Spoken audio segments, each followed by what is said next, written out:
namaskar. This is Firstpost and you're watching Vantage with me, Palki Sharma.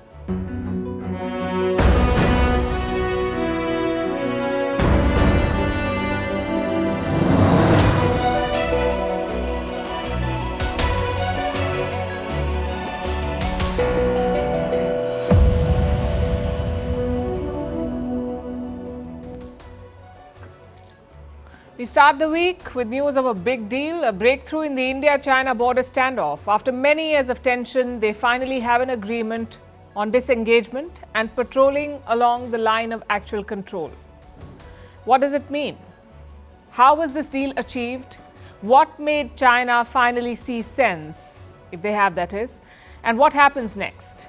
On Vantage tonight, we'll bring you the full story. Meanwhile, Israel's plans to attack Iran have been leaked. We'll look at what they say. New videos of Hamas chief Yahya Sinwar are out and images of his wife carrying a luxury handbag. We'll break down the narrative war that the IDF is fighting. In the Canada row, India's High Commissioner makes an explosive statement. He says Khalistanis are Canadian intelligence assets. While another Khalistani, Pannu, threatens to blow up Indian airlines. Why was Donald Trump serving French fries at McDonald's? Who was behind the terror attack in Jammu and Kashmir that left 7 people dead? Why a senator heckled King Charles in the Australian Parliament? How the number of crorpatis in India is surging? Why Moldova voted to join the EU with a razor-thin margin?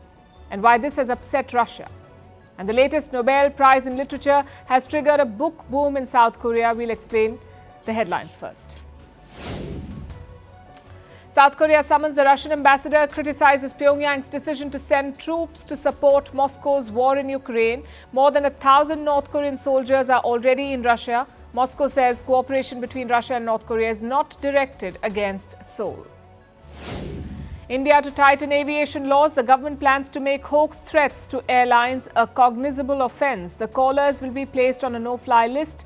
Last week, more than 100 flights received fake bomb threats, triggering travel chaos and terror. So far, only a minor has been arrested.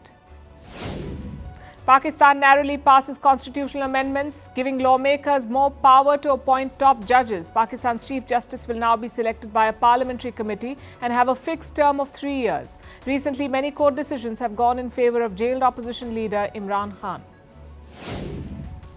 The battle between Kenyan president and his sacked deputy intensifies. The former deputy president calls William Ruto vicious, says the president should be held responsible if he is killed, claims past attempts on his life through poisoning. Last week, the deputy president was impeached amid differences with President Ruto. And US President Joe Biden unveils plans for free over-the-counter contraception. This comes just 2 weeks before the presidential election in the US, where reproductive rights are a key issue. Most insurance plans in the United States cover contraception, but the current law allows them to require a prescription.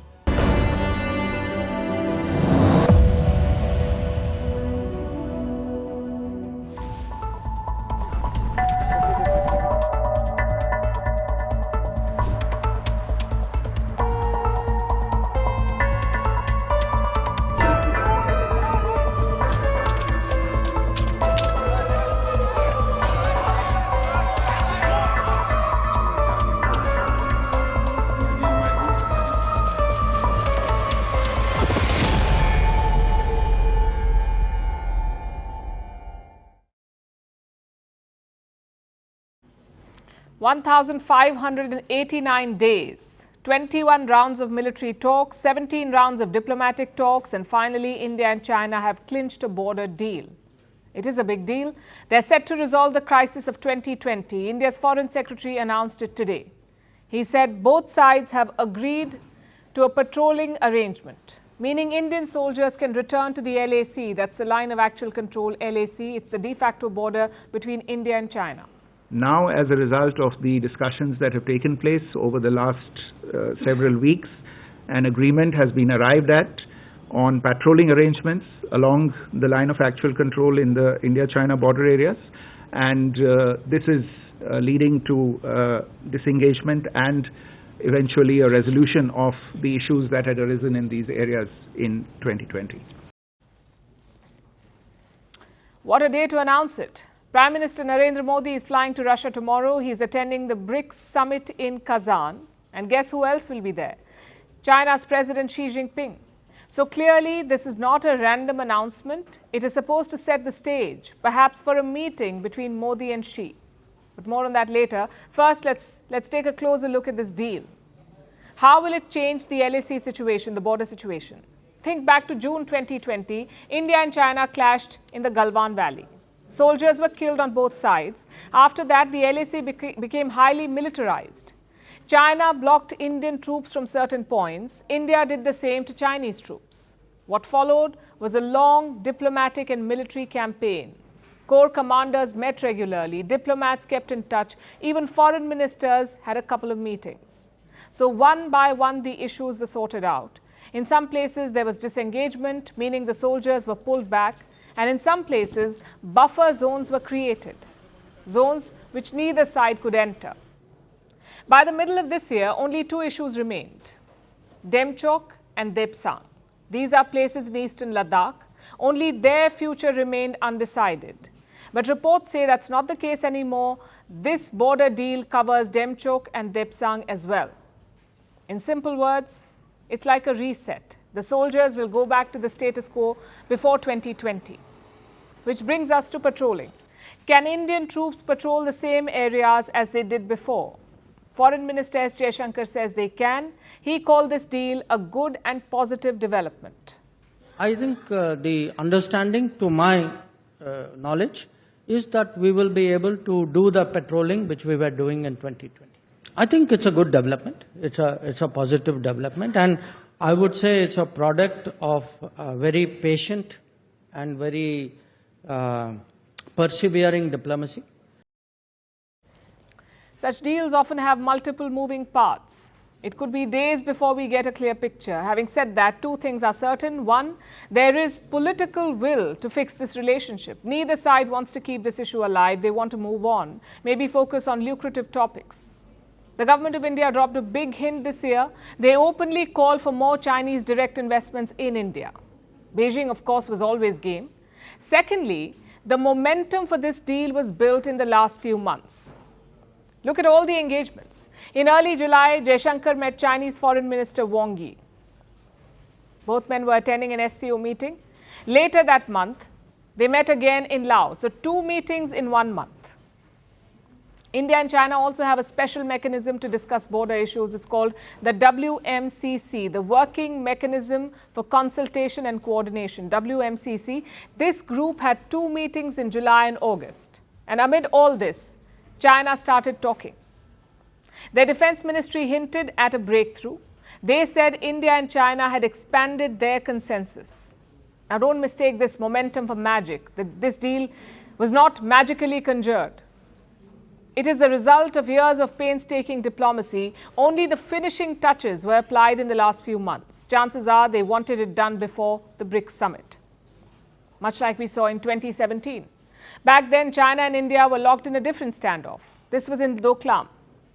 But before the 2017 BRICS summit, they disengaged. Prime Minister Modi went on to meet President Xi on the sidelines of that BRICS summit in 2017. So will there be a repeat in Kazan? I guess we'll find out soon enough. Prime Minister Modi is going there tomorrow. But the timing is certainly interesting. You had 4.5 years to hold talks to fix this issue. So why are you doing it now? Well, China is under a lot of pressure. That could be one reason. Their economic growth has largely stalled. Plus, they may soon have to deal with a Trump presidency in the US, meaning another tariff war. So it makes sense for China to woo India. Same with strategy. Beijing is facing pushbacks in the South China Sea. Filipino vessels are standing up to Chinese piracy. There's a standoff almost every month. So maybe Xi Jinping wants to focus his energy there in the South China Sea. But for that, he needs a stable Himalayan frontier. Those could be his reasons. What about India? What are India's reasons? New Delhi's position has always been quite clear on this. Fix the border and we can normalize ties. Perhaps China finally listened to that. We will have to wait for the details to come out, for all the details of this deal to come out.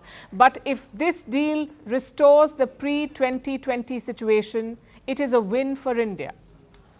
No reason to reject such a deal. Also, it's the practical thing to do. We've seen 2 wars unfold in the last 3 years. No one wants to see more of that, especially not between India and China. We're talking about 2 big and powerful neighbors. So both sides had reasons to clinch this deal.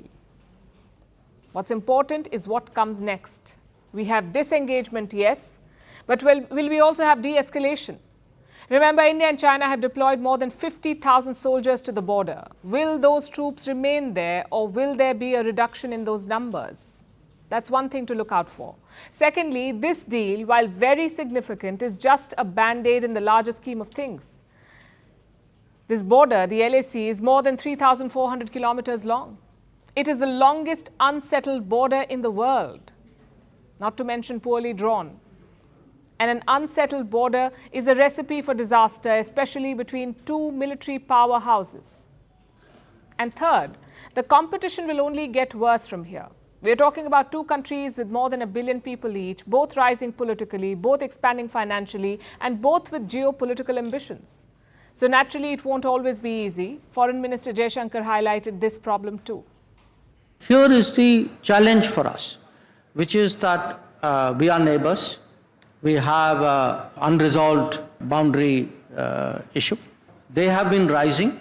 We have also been rising. So if 2 large neighboring countries rise next to each other in the same time frame, it's not easy. There are very, very few historical parallels for that. Like all relations, this one is also complicated. China is India's largest trading partner. Bilateral trade is worth nearly $118 billion. And for Beijing, India is a key market. So both sides are keen to milk the possibilities. At the same time, major political challenges exist. China is set on toppling American supremacy on the world stage. They want to dominate the world order. But India wants to reshape it, to make it more just and effective. You can see these different objectives at the BRICS too. China considers BRICS to be anti-West. India does not. How do you reconcile these differences? How do you work together when you're competing for the same things? Whether it's foreign investments or manufacturing jobs or leadership of the global South. That is the next challenge for this relationship. Of course, a lot will depend on China. Will they stick to their end of the bargain? Will they engage in good faith? Or will they betray India's trust yet again? The past, you see, does not inspire much confidence, but I guess we'll have to wait and see.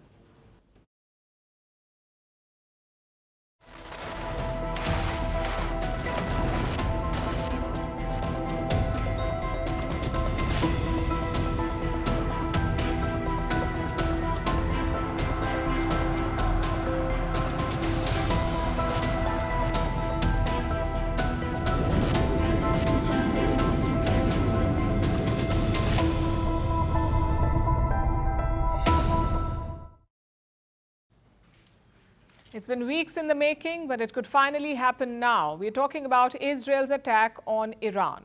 Look at the build-up. Israel has the THAAD missile system. It's an American system that was deployed recently. The US has also sent 100 soldiers to Israel to operate this system. Yahya Sinwar, the mastermind of the October 7th attack, is dead, and Prime Minister Netanyahu has been dropping hints. Iran could be his next target. Well, 2 days ago, we took out Yahya Sinwar, the terrorist mastermind whose goons beheaded our men, raped our women, burnt babies alive. We took him out, and we're continuing our battle with Iran's other terrorist proxies. We're going to win this war. Netanyahu released that video over the weekend. His home in northern Israel was attacked by a drone.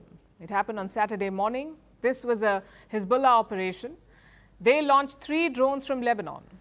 They failed to cause any serious harm. 2 drones were intercepted. The third one struck a building and caused some damage. Israel has not released details about this strike.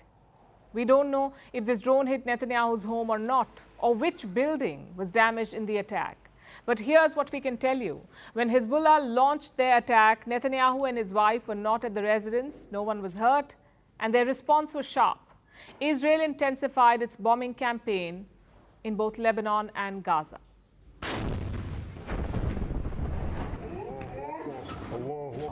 It's a Noor. It's a Noor bath.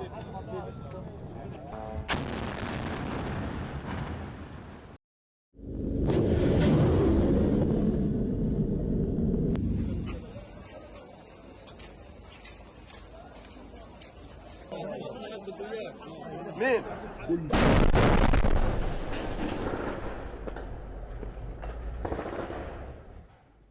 So Iranian proxies are gunning for Netanyahu as he prepares to attack Tehran. How do we know for sure? Well, Israel's war plans have been leaked. Americans have been gathering intelligence on Israel, and their assessments, the American assessments, have surfaced online. A source called the Middle East Spectator released these papers. Copies of these documents were first spotted on Telegram. Reports say the Middle East Spectator has links to Iran. But how did they get access to these top secret plans? Apparently, someone from within the US establishment leaked these secret documents. And they're not fake. Multiple media outlets have verified them, saying that these are legitimate papers. And what do they tell us? They describe an elaborate operation. How does Israel plan to strike Iran? Using its air force. Israeli Air Force continues preparations for strikes on Iran. That's literally the title of one of these documents. Inside, there are satellite images and intercepted conversations. They reveal the depth of Israel's planning. Apparently, the IDF is preparing dozens of aircraft and missiles. F-16 fighter jets and drones are involved.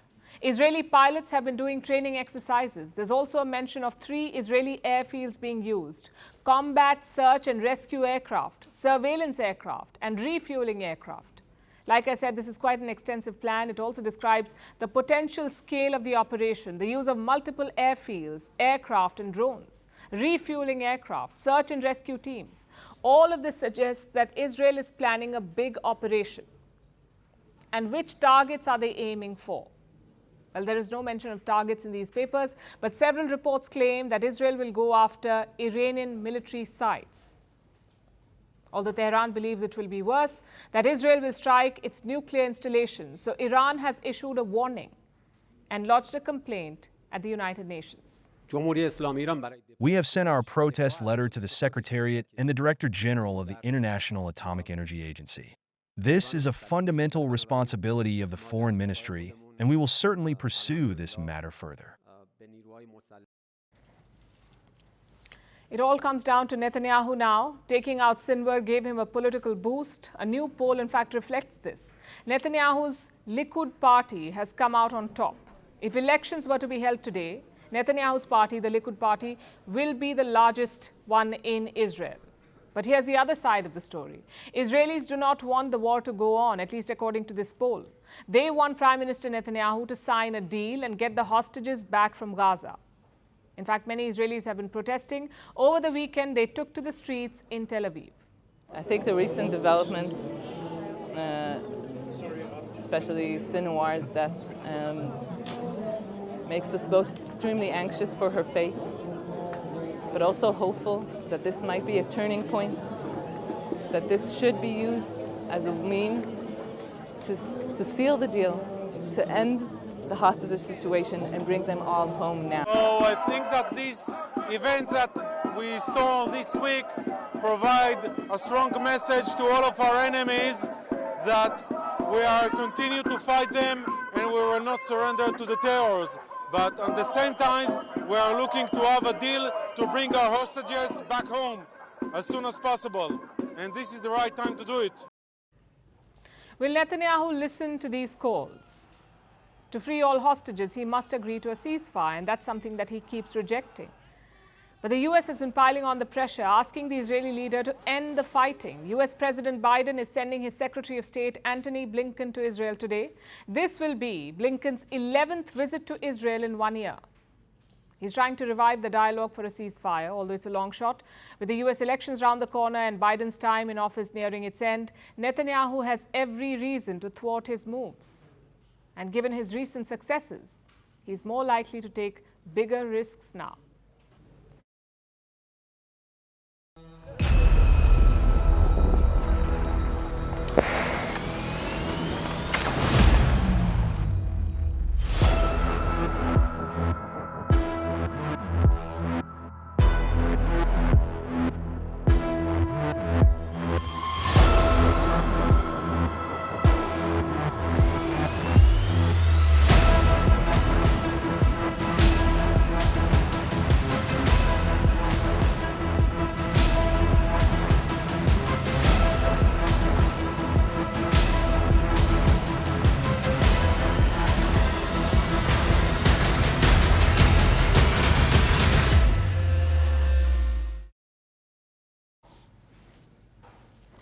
As you know, wars aren't just fought on the battlefield. There are a number of ways to cripple the enemy. One of the most important ones is crushing morale, making the enemy lose the will to fight, lose the will to pick up a weapon. And this is the best victory of all. And that is what Israel tried to achieve on Friday, when they released the video of Yahya Sinwar's final moments.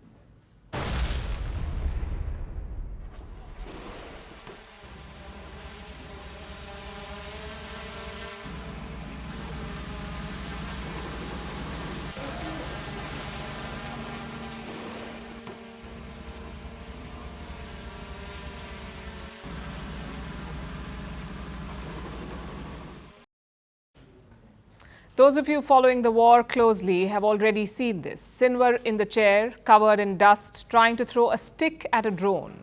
Israel thought that this would project its strength and demoralize its enemies. But the opposite happened. Israel's enemies thought that Sinwar's last moments were inspirational. He was wearing the symbolic Palestinian keffiyeh scarf. His arm was injured, but he was still defiant, still trying to attack the high-tech Israeli enemy. That is how Hamas is choosing to interpret Sinwar's death. So in terms of the narrative war, releasing Sinwar's video was a self-goal by Israel. And now they're in damage control mode. Before his death video, what had Israel been saying about Yahya Sinwar? They portrayed him as a coward, lurking in the tunnels, protecting himself with human shields, while ordinary Palestinians paid the price for his actions. That was the original Israeli narrative, and now they're trying to reinforce it. Tonight we are declassifying footage of Sinwar from just a few hours before the October 7th massacre, as well as his movements inside Gaza as he fled over the past year.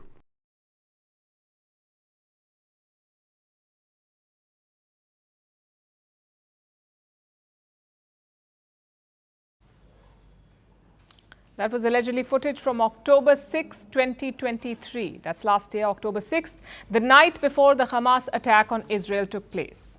Sinwar is seen preparing to live underground. He's moving supplies, water bottles, pillows, and mattresses. He's taking his wife and children into an underground shelter. Now, Israel says it's beneath his house in Khan Yunis. So they claim that he was hiding in a bunker just hours before the October 7th attack. Why is Israel releasing this footage now, more than a year after it allegedly happened? Well, to reinforce their original narrative that Sinwar was a coward who protected himself and his family and let ordinary Gazans die. Israel also highlighted some other things. Last month, Sinwar's DNA was found on a piece of tissue he used. A few hundred meters from a tunnel where 6 Israeli hostages were brutally executed in Tel Sultan in Rafah. Then Sinwar fled yet again. So apparently Sinwar was surrounded by hostages whom he used as human shields and disposed of at his convenience. Then listen to this. Killing Sinwar is the result of a year of operational and intelligence efforts to bring him and other Hamas leaders to justice. He said Sinwar's death was the result of intelligence efforts. Do you remember the recent headlines? They called Sinwar's killing a stroke of luck. They said he was found by chance. Now, Israel wants to change that narrative as well, because it makes their intelligence services look weak, and Israel cannot afford to show any weakness.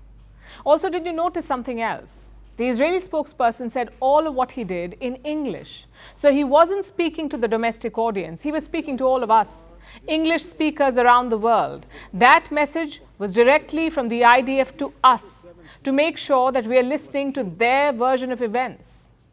Israel does it quite well. It reaches out to its audience, its intended audience, directly. Let me show you another example. This is a post by the IDF's Arab spokesperson. He put that up in Arabic. And here's a rough translation of what he said. Did Sinwar's wife enter the tunnel with him on October 6, carrying a Birkin bag estimated to cost about $32,000? I leave the comment to you. While the people of Gaza do not have enough money for a tent or basic necessities, we see many examples of Yahya Sinwar and his wife's special love for money. The IDF says that Sinwar's wife has an Hermes Birkin bag, one that costs $32,000. Now, for our Indian audience, that's about 27 lakh rupees. Is it true? Is it really a Birkin, an Hermes Birkin? The story has divided the internet. The fact is, Birkins are not openly available to the public. People can't just enter a showroom and buy one. They need to be vetted first. The whole process is so tedious. There's even a class action lawsuit against Hermes. Of course, you can always buy a pre-owned bag, but critics say it's hard to imagine Sinwar's wife getting one. Plus, the Birkin that the IDF mentioned is quite large. The dimensions apparently are not right for an original bag. So the jury is still out on the Birkin. But there's no debate on why the IDF put out this story, and that too in Arabic. It was to undermine any new support for Yahya Sinwar, support that he gained in the Arab world after the video of his last moments was released. It's a fantastic example of how Israel fights the narrative war. We're waiting to see if they win this one. And speaking of narrative wars, Canada is waging one with India. Their Prime Minister Justin Trudeau is leading it. He wants the world to believe that India is some rogue state, killing dissidents abroad, using diplomats to spy and flouting international laws. But New Delhi is setting the record straight. It has fielded the man at the center of this controversy. I'm talking about Sanjay Verma, India's High Commissioner in Ottawa. Canada had declared him a person of interest in the Nijjar case. So in protest, India recalled him. But before leaving, he sat down for an interview. And he said two very important things. One, Khalistani extremists are Canadian assets. And two, Indian diplomats never spied on Canadians. Listen to this. Khalistani extremists are being encouraged all the time. This is my allegation. I also know that some of these Khalistani extremists and terrorists are deep assets of Canadian Security Intelligence Service. Again, I'm not giving any evidence. It is all overt. There is nothing covert. It is all overt. We read the newspaper, we read their statements, we read their social media posts, and we infer from there. The first claim is very serious. Sanjay Verma says Khalistanis work for Canada. They're Canadian assets. They're deep state assets. And their objective? Clearly to destabilize India. In the interview, Sanjay Verma also spoke about Hardeep Singh Nijjar's case. He said that he condemned any murder, but he ruled out any Indian role in this case. As for the so-called evidence, he said there isn't any. He says Canada is yet to share any proof. Despite that, Canadian officials pushed on. Apparently, they wanted to question 6 Indian diplomats, the High Commissioner plus 5 others. Just one problem though, diplomats have legal immunity. You can't just call them up for questioning. So Canada asked India to waive their immunity to allow officials to question them, to allow Canadian officials to question the Indian diplomats. Again, no evidence given. Not even a reason for being named person of interest in this case. It tells you how baseless their investigation is. More like a witch hunt. If only they turned their focus elsewhere. Perhaps to the United States, where the apostle of peace, Gurpatwant Singh Pannu, is at it again. His latest sermon of harmony is out. He's threatening to blow up Indian airlines. That's right. Pannu says, don't fly Air India from November 1st to 19th. But why these dates? Well, they coincide with the anti-Sikh riots of 1984. So Pannu says if you fly on these dates, your life will be in danger. And it's not a new threat. This time last year, he issued the same warning, don't fly Air India. In December 2023, he threatened to attack the Indian Parliament. In January this year, he threatened to kill Punjab's Chief Minister. I must say, that's some serious activism there. A forceful use of free speech. And what are the Americans doing about it? Are they investigating him? Well, quite the opposite. They're investigating an alleged plot against Pannu. It involves a former Indian official. His name is Vikas Yadav. The US says he ordered the hit on Pannu. Now, Yadav is a wanted man in the US, so technically Washington can seek his extradition. What happens then? Will India hand him over?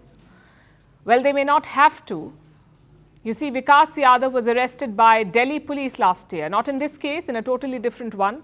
He faces charges of kidnapping and extortion. And right now he's out on bail. Until that case is settled, the one in India, Vikas Yadav cannot be extradited. And how long will that take for this case to be wrapped up? Well, we're talking about Indian courts, so it could be years or decades. In the meantime, expect Pannu to continue his activism. His non-violent appeals to blow up planes.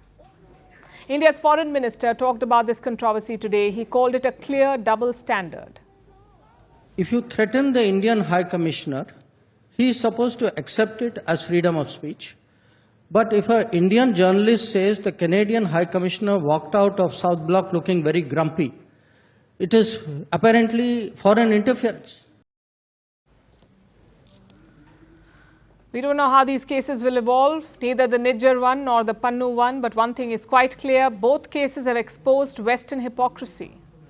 Just think about it. Pannu is openly threatening to attack Indian planes, to kill Indian politicians. In what world is this activism of freedom of speech? If an American plane was threatened, would the reaction be the same? In the past, they have jailed people for such threats, but no such action against Gurpatwant Singh Pannu. It's important to call out these double standards, to expose Western reality. If not, they will keep shaping the narrative around India.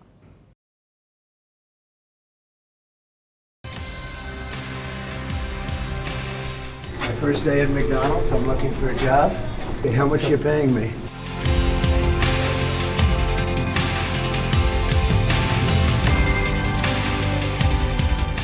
This is fun. I could do this all day. I wouldn't mind this job. I like this job. I think I might come back and do it again.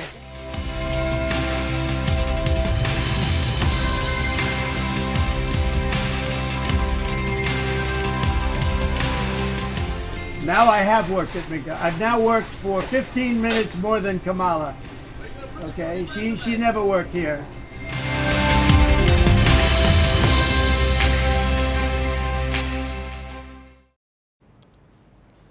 The golden arches behind me are one of America's most recognizable symbols. They stand for McDonald's, a fast food chain known for its value meals. But in the US, it represents more than just a meal. It embodies the American way of life. Nearly 9 out of 10 American households visited McDonald's in the last 1 year. 9 out of 10. You could say it's part of American culture now, which is why it is the new battleground for American politics too. We are 2 weeks away from the presidential election, and turns out McDonald's is the new swing state. On Sunday, Donald Trump made a pit stop there. He was in Philadelphia. He stopped at McDonald's. But this wasn't just for a quick meal or photos.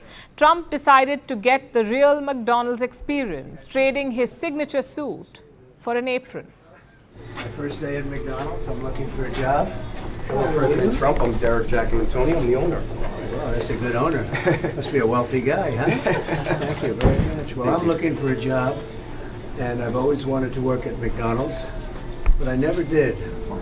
I'm running against somebody that said she did, but it turned out to be a totally phony story. So if you don't mind, I want to work the French fry counter. With the apron on, it was time for some real work. So Trump jumped into action. He took turns at the fryer, dunking baskets of fries into the oil. The process seemed to have fascinated him. It won't be a stretch to say he was loving it. Never touched by a human hand. Nice and clean. I'm very superstitious. Trump did not just stop at salting fries. He went all the way, serving customers through the drive-through window and even greeting some fans. Oh, okay, great. This is all on Trump. Oh, hold on. I'm allowed to do that, right? Yeah. Let's check and make sure it's everything you said it would be. It's better be. It's going to be the best yet. I made it myself. You're the man. Make America great. That's it. Thank you, man. Thank you. Hello. How are you? What a beautiful woman. Look at the beautiful child. It's like the perfect looking person. That's good.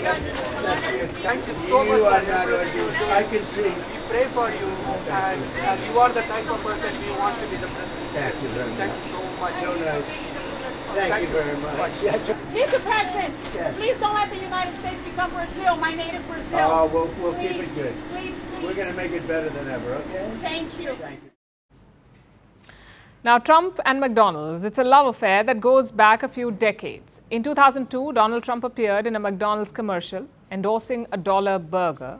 During his 2016 presidential campaign, it became his breakfast staple, an Egg McMuffin in the morning. Even in the White House, Trump did not let go of his McDonald's. The White House staff did make him burgers, but they weren't as good as his favorite quarter pounder.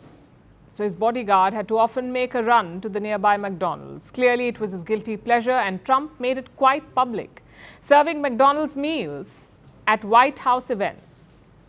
But why this stint now? Why did Donald Trump choose to suddenly don the apron? Well, the answer is Kamala Harris. Her campaign says that she worked at a McDonald's when she was in college. She worked the register, she manned the fry station, and it's a story that Harris has repeated multiple times. It's to highlight her middle-class upbringing. But the Republicans don't believe it. They think that she's lying. Now I have worked at McDonald's. I've now worked for 15 minutes more than Kamala. Okay, she never worked here. Guess it's not a battle for the White House anymore. It's a battle for who aced McDonald's. Harris says she did it first. Trump is salty about it. And he's gotten down to salting fries to prove otherwise. This is fun. I could do this all day. I wouldn't mind this job. I like this job. I think I might come back and do it again. Trump thinks the experience was a success, but did the voters think so? The reaction on the internet is mixed. Some love it, some are amused, and others are bewildered. Because this election season is throwing up a lot, from presidential fries to $1 million cash prize. Yes, you heard it right, $1 million. Elon Musk is giving away $1 million every day until November 5th. That's the day America goes to polls. The prize goes to a registered voter. So what's the catch here? Well, it isn't for just any voter. The person must sign a petition by Elon Musk's Super PAC. A PAC is a political action committee. This petition pledges support for free speech and gun rights. So the person must sign it, and they must be a registered voter from one of the 7 swing states in the US. Only then do they qualify for this lottery.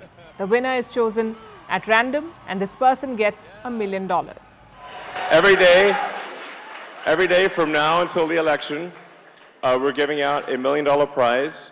And all you have to do is sign a petition in support of the Constitution. It's very straightforward. You don't even have to vote. You don't have to vote. Now, all of this sounds too simple: register and win money.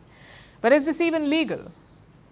Well, the US federal law prohibits bribery in elections. You cannot pay someone to register or vote. If you do, you can end up in prison for 5 years. Does that mean that Elon Musk is risking jail time? Well, not really, because there's a loophole here. Musk is technically paying people to sign up for a petition. He's not paying them to register or vote. So he could be safe from legal action. But the Democrats are questioning his intent. They say it is vote buying. Either way, with polls showing a close battle ahead, it looks like the billionaire is only raising the stakes. In India's Jammu and Kashmir, terrorism is rearing its ugly head again. 6 migrant workers and a doctor were killed in a terror attack. They were working on a tunnel project. The terrorists attacked their camp, cut the power supply, and then opened fire at the workers. This is the worst attack targeting civilians in the region since June. The timing is no coincidence, though. Last month, Kashmir held its first election since 2014. The process was peaceful. A new government is now in place. Democracy is back in the valley. So these attacks are an attempt to undo the gains and derail Kashmir's progress. Our next report tells you more. The workers had just returned from a long day at work. They sat down to eat. And that's when the attack took place. 2 terrorists opened fire at the camp. 6 workers were killed, and so was a doctor. It was one of the worst attacks targeting civilians in Jammu and Kashmir in recent months. The attack took place near Gagangir, located near the town of Sonmarg. The 6 killed were working on a tunnel project known as the Z-Mode Tunnel. It will connect Kashmir's Ganderbal district to Sonmarg. That way, there will be year-long connectivity as the current road closes during winters. Not just that, the project aims to provide all-weather connectivity from Srinagar to Ladakh. The incident took place in a deeply forested area. Officials say it was very well planned. The terrorists first approached the camp, then sabotaged the power lines, ensuring there was no electricity. Finally opened fire on the workers and the doctor. Security forces arrived swiftly after the attack. The area has now been cordoned off. The army is conducting search operations to find the terrorists. Pakistan-backed the Resistance Front, or TRF, has claimed responsibility for the attack. It's an offshoot of the Lashkar-e-Taiba. The TRF was formed in 2019, and since then, it has been behind multiple attacks in Jammu and Kashmir. In 2023, India designated it as a terrorist organization. The latest attack comes just days after Jammu and Kashmir got a new government. Chief Minister Omar Abdullah has condemned the attack, calling it cowardly. His father, National Conference President Farooq Abdullah, also said that Kashmir will not become Pakistan. Union Home Minister Amit Shah also added that those responsible will face the harshest response. इस हमले की जितनी निंदा की जाए, जितना इसके खिलाफ बोला जाए कम है। बेगुनाहों के खिलाफ इस तरह तशद्दुद का इस्तेमाल ये कहाँ से जायज़ है और इससे हासिल क्या होगा? पिछले 35 साल से तो हम ये देखते आए हैं, लेकिन जम्मू कश्मीर में कुछ नहीं बदला। जो जम्मू कश्मीर के लिए मिलेगा वो पुरअमन एक माहौल में मिलेगा। Now, this is the second attack on migrants since the new government was sworn in, and the third such incident this year. On Friday, the body of a migrant worker from Bihar was recovered. It was riddled with bullet wounds. Not just that, terror attacks have been on the rise in the region in recent months. On May 4th, one soldier was killed after terrorists attacked an Air Force convoy. On June 9th, 9 pilgrims were killed after terrorists attacked their bus. On June 24th, 2 soldiers were injured in an encounter. On July 8th, 5 soldiers were killed in an ambush.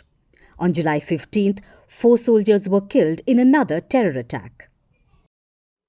And now this. This year, Kashmir had its first election since 2014, the first since Article 370 was removed. The elections were peaceful, but cross-border terrorism has been bleeding Kashmir for long, because these attacks not only threaten its peace, but also its progress. Our next story is from Australia. Britain's King Charles III is in the country right now. He arrived in Australia on Friday to kick off a ceremonial royal tour.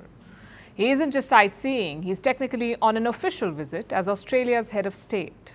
That's right, even today, Britain's monarch is Australia's sovereign, even though the year is 2024. Somehow Charles is King of Australia as well. His trip started out simple enough. He was given the red carpet treatment. He met top government officials and even interacted with fans of the monarchy. But then today, he visited the Australian Parliament and things got heated. Take a look.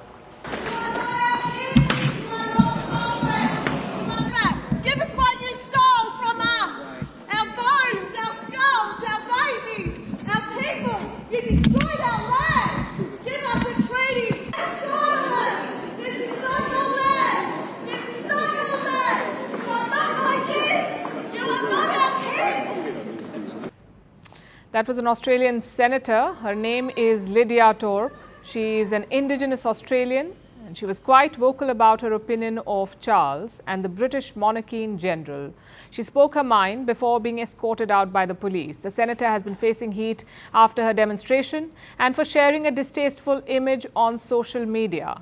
Some of her peers have called her embarrassing and rude.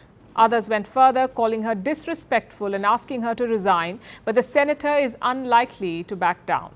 I did it for truth-telling, global truth-telling about the royals who caused so much devastation to not only our people in this country, but Indigenous people around the world. This is Intop's first high-profile protest. In 2022, she made headlines while taking her oath as senator. In Australia, you see, parliamentarians have to swear loyalty to the British monarch. That's how they take their oath. At that time, it was Elizabeth II when she took oath, and the senator referred to her as the colonizing Queen Elizabeth. So today's demonstration was a continuation of that sentiment. She highlighted the plight of her people. Indigenous Australians were basically overpowered and subjugated. There weren't any negotiations. The British came in, destroyed Indigenous communities and grabbed their land and made Australia a prison colony. Eventually, those prisoners and their guards became masters of the land, whereas Indigenous Australians became second-class citizens. So obviously, this Indigenous senator is not a fan of the British, and especially the British monarchy. Her demonstrations were criticised by some people, but she also received support, even in England. Well, I think it's fair enough, to be perfectly honest. I think that royals should be greeted by protest wherever they go, and we've been doing that around the UK since the start of last year. That was the head of a British pressure group. It's called Republic. The group is pushing for an end to the monarchy and transforming the UK into a true republic. Australia has these groups too. In fact, Prime Minister Anthony Albanese is a prominent Republican. Albanese wanted to push for a republic initially, but in Australia, that means holding a nationwide referendum. That's the only way to change the country's constitution, through a referendum, and give Charles the boot. But right now, Australians would not appreciate a referendum. It costs a lot of money to hold one. And the average Australian is dealing with a cost of living crisis. The government knows that a referendum will be seen as wasteful expenditure, so they've put the plan on hold, at least until public sentiment improves. After all, they don't want the referendum to fail, like the last one, which was held in 1999. The last referendum extended the British monarchy's tenure by 25 years and counting. So they need to time the next one right. In the meantime, Charles will enjoy his status as head of state there, a status he did not earn but inherited. He may not have to worry about getting ousted, but he should expect more protests. And he shouldn't complain. After all, his ancestors did far worse.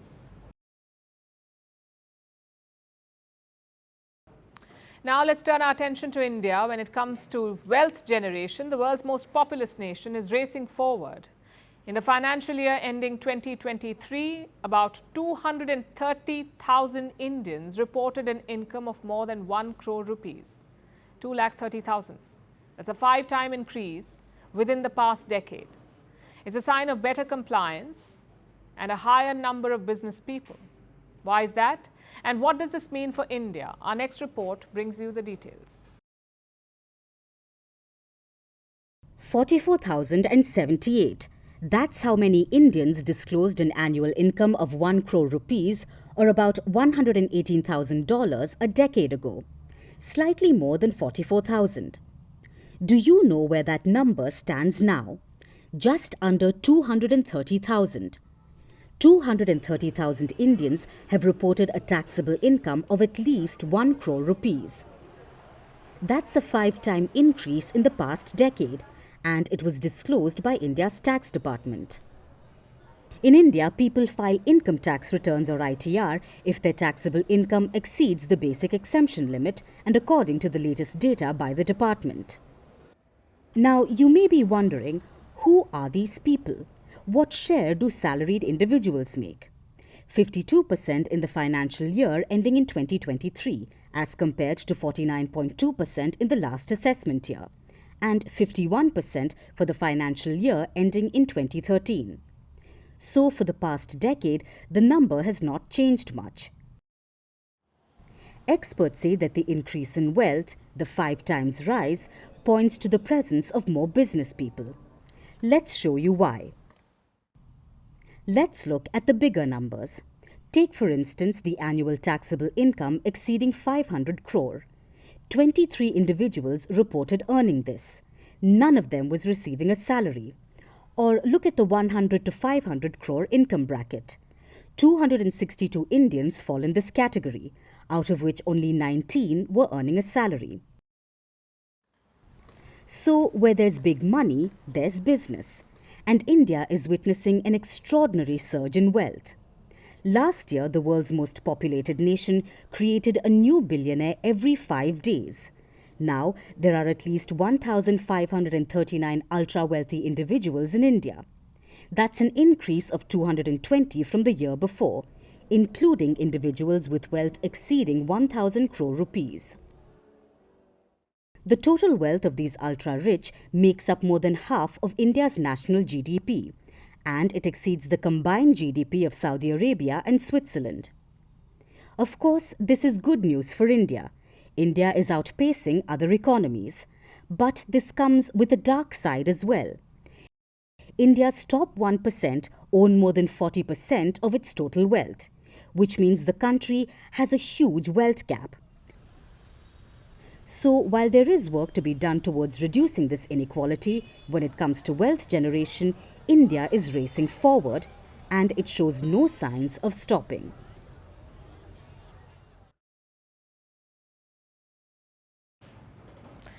Now let's turn our focus to Europe, to a country in the east called Moldova. Moldova is located between Romania and Ukraine. It is home to about 3 million people. Most of the locals are ethnically Romanians, but there's a sizable Russian minority as well. Yesterday, Moldova went to polls. It was a twin election. People voted for two things: a new president and a constitutional change. Now, the presidential election was inconclusive. A second round needs to be held for that. But the people of Moldova have chosen to amend their constitution and permanently enshrine a goal: joining the European Union. As you can imagine, Russia is not happy about this. Our next report tells you why. Moldova has charted out its next course. The country has officially decided to join the European Union. This isn't some political pledge or mere wishful thinking. Moldovans actually voted for this. They held a referendum on Sunday and chose to enshrine EU membership in their constitution. According to preliminary data, 50.16% of voters who participated in the referendum voted yes to the question put to the referendum, and 49.84% answered no. That's a razor-thin margin, not even 51%. It shows just how divided Moldova is.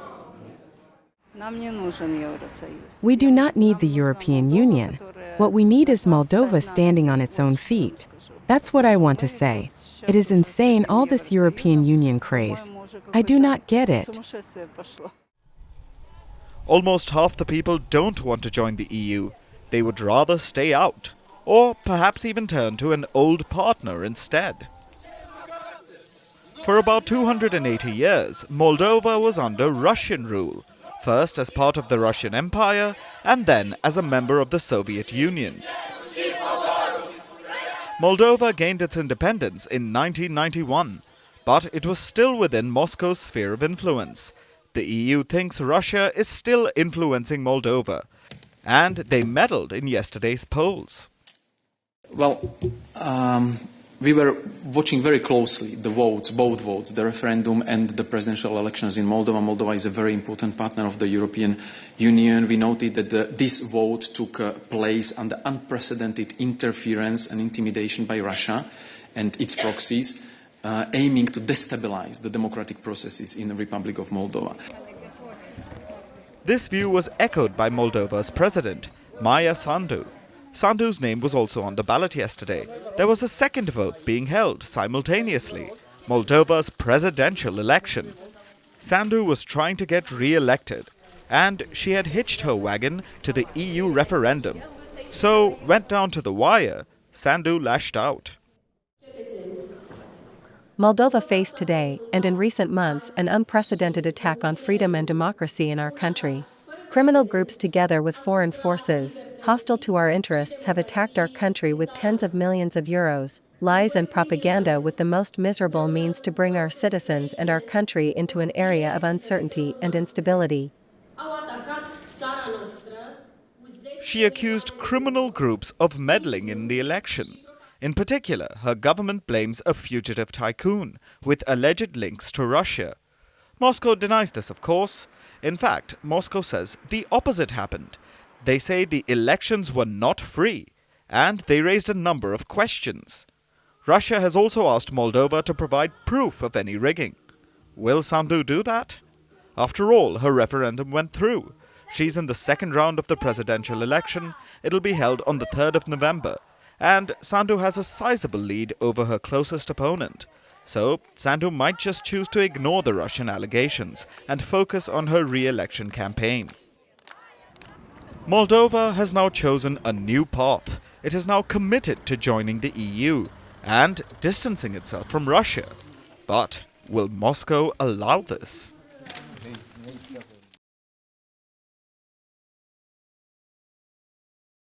On October 9th, South Korea celebrated Hangul, marking the invention of the Korean alphabet.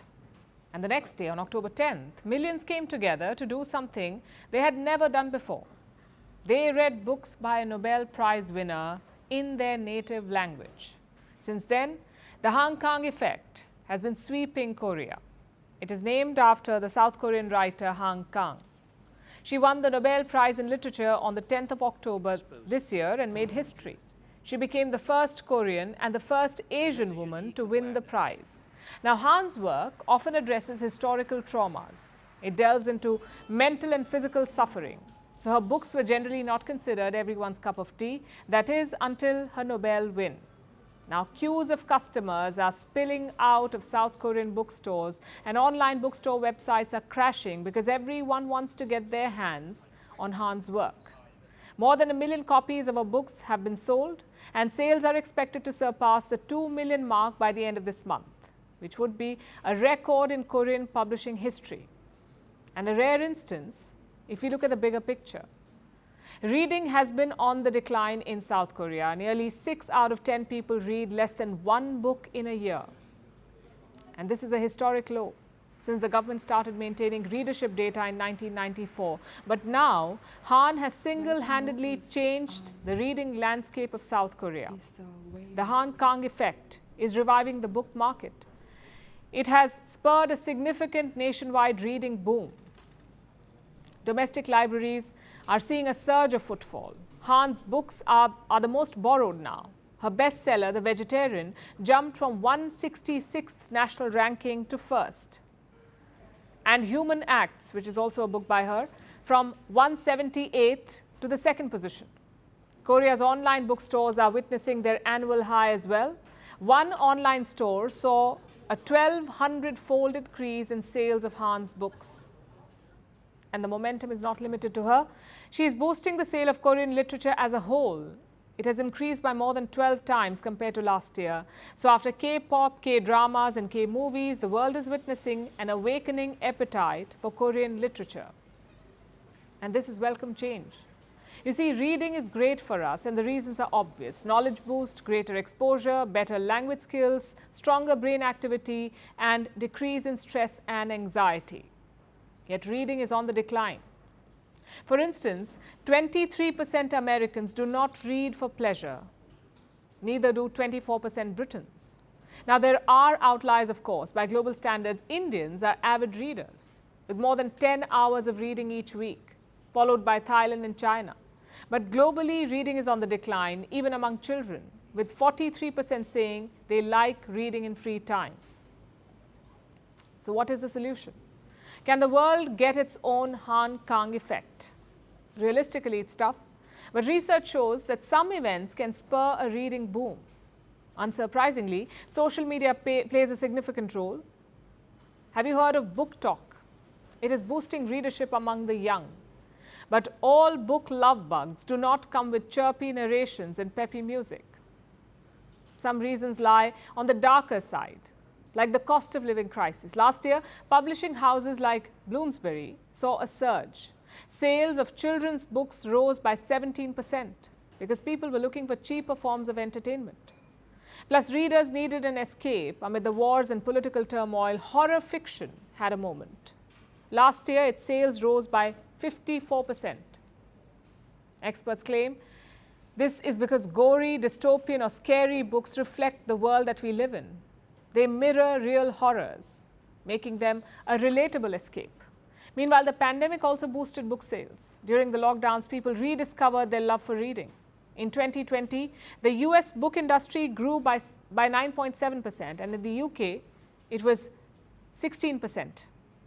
Who knew a reading slump could be this stubborn, with life-altering events like wars or pandemics getting us out of it?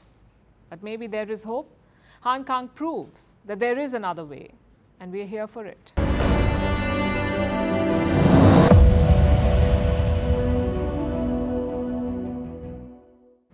Indian social media is obsessed with a new business deal. It involves two very unlikely partners, a movie production house and a vaccine maker. Both are household names in India. You may have heard of Karan Johar's Dharma Productions.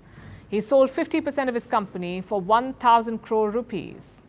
The buyer is Adar Poonawalla, the owner of Serum Institute of India. It's the biggest vaccine-making company in the world. It became famous during the pandemic because Serum Institute was making Covishield vaccine in India. Imagine them buying Dharma.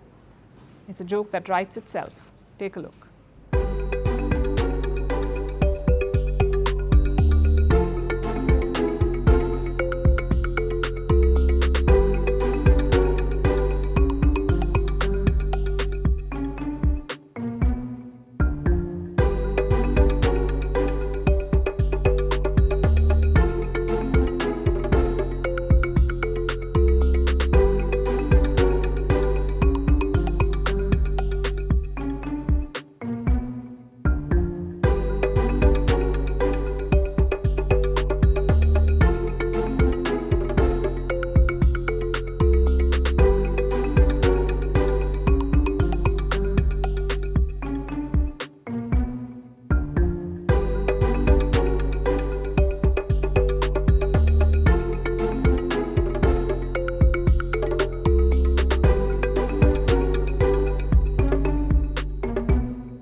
Now it's time for Vantage Shots, images that tell the story. In Australia, an alpaca sneezes on King Charles during a meet and greet event.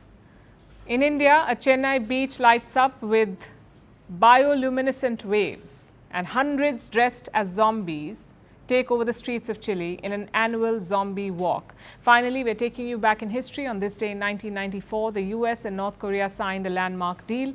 It was called the Agreed Framework. North Korea agreed to freeze its existing nuclear program. Both countries promised normalization of relations. The deal collapsed in 2002 when the US accused Pyongyang of secretly continuing its nuclear program. We're leaving you on that note. Thank you for watching. We'll see you tomorrow.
Firstpost decodes the U.S. election,